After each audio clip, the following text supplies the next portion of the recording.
सुंदरवन के कोने में बरगद के पुराने पेड़ के नीचे रानो चिड़िया की एक छोटी सी दुनिया थी। रानो सिर्फ एक चिड़िया नहीं बल्कि एक कलाकार थी। वो नदी के किनारे से सबसे अच्छी मिट्टी चुनकर लाती और अपनी नन्ही चोट से उसे आकार देकर ऐसे मटके बनाती जो देखने में किसी गहने से कम नहीं लगते थे। सूरज अभी उगा भी नहीं था कि रानो मिट्टी सानने में लग गई। पास ही उसके दो नन्हे बच्चे गुड़िया और कुकू अपनी किताबें खोलकर बैठे थे। गुड़िया बेटा, आज स्कूल में क्या पढ़ाया जाएगा? कुकू, अपनी पेंसिल संभाल कर रखना। माँ, आज मैडम हमें पक्षियों के इतिहास के बारे में बताएंगी, पर आप इतनी सुबह से काम क्यों शुरू कर देती हैं? बेटा, गर्मी बढ़ रही है, जंगल के पक्षियों को ठंडा पानी चाहिए। अगर मैं मटके नहीं बेचूंगी तो तुम्हारी स्कूल की फीस कैसे भरी जाएगी? मैं चाहती हूँ कि तुम दोनों पढ़ लिख कर शहर के आसमान में उड़ो। माँ, आप चिंता मत करो, मैं बड़ा होकर आपकी मदद करूँगा। बाजार में रानो की दुकान पर भीड़ लगी थी। राम राम रानो। आज तो मटकों पर नक्काशी बड़ी गजब की है। एक बड़ा मटका देना, मेरा पूरा खानदान प्यासा है। मिट्ठू भाई, ये लीजिए, इसमें पुदीने और सौंधी मिट्टी की महक आएगी। पानी एकदम कुएं जैसा ठंडा रहेगा। रानो बहन, मुझे भी एक छोटा मटका चाहिए। हाँ, मेरे गाजर के खेत में काम करते समय गला बहुत सूखता है। क्यों नहीं खरगोश भाई, ये छोटा मटका आपके लिए। इसमें पानी भरकर रखेंगे तो शाम तक ठंडा रहेगा। तभी झाड़ियों के पीछे से बिल्लू बिल्ला निकला। वो पूरे जंगल का छटा हुआ बदमाश था। उसे रानो की कामयाबी और वो जमीन खटक रही थी। बड़ा धंधा चल रहा है यहाँ। ए चिड़िया, सुन, ये जो जगह है ना जहाँ तू मिट्टी गीली करती है, यहाँ अब मेरा नया फिश मार्केट खुलेगा।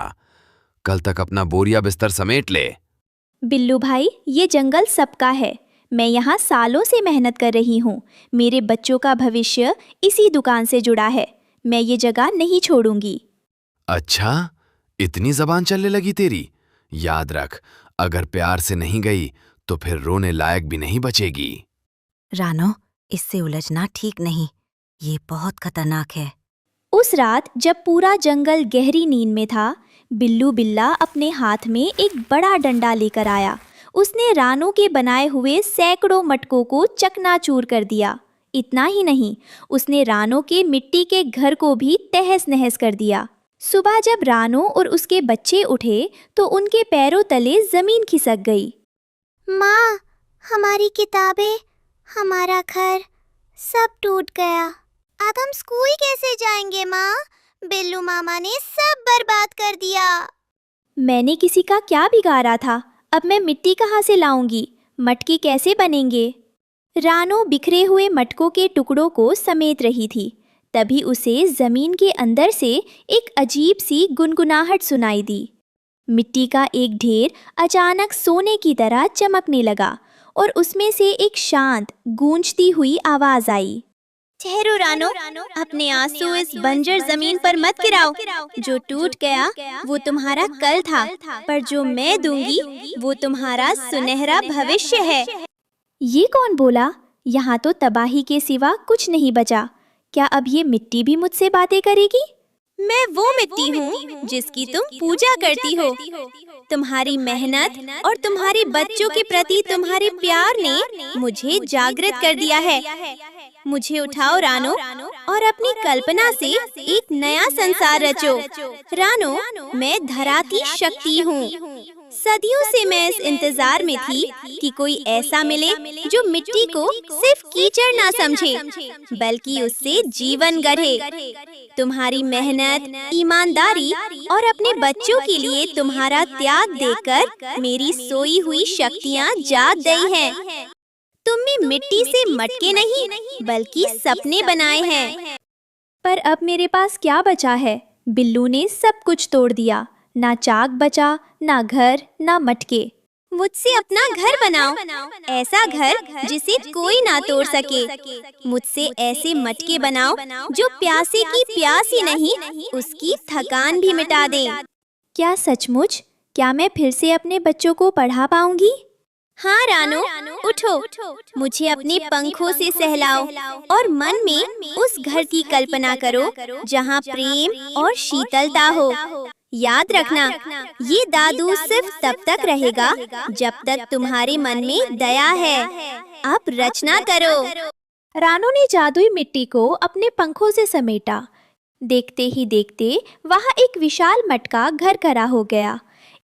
यह घर मिट्टी का था, लेकिन हीरे की तरह चमक रहा था। उसके अंदर का तापमान ऐसा था जैसे कोई वातानुकूलित कमरा हो। अगले दिन पूरा जंगल इकट्ठा हो गया। जाओ रानो, अपने बच्चों को इस जादुई घर में ले जाओ। अब से तुम्हारी मेहनत को कोई बिल्लू बिल्ला चुनौती नहीं दे पाएगा। ये घर तुम्हारी ममता का किला है। अरे बाप रे रानो, ये महल तुमने रातों रात कैसे बनाया? ये सच्चाई की जीत है खरगोश भाई। आइए सब लोग इस जादुई मटके का पानी पीजिए। अरे वाह, इस पानी को पीते ही तो मेरे पंखों का दर्द गायब हो गया। रानो, ये तो अमृत है। बिल्लू बिल्ला ने जब यह सुना तो वह गुस्से से लाल हो गया। वह दौड़ता हुआ आया और उसने अपनी पूरी ताकत से जादुई मटका घर पर पत्थर फेंका।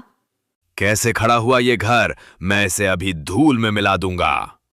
जैसे ही पत्थर घर से टकराया, वह वापस मुड़कर बिल्लू के सिर पर लगा।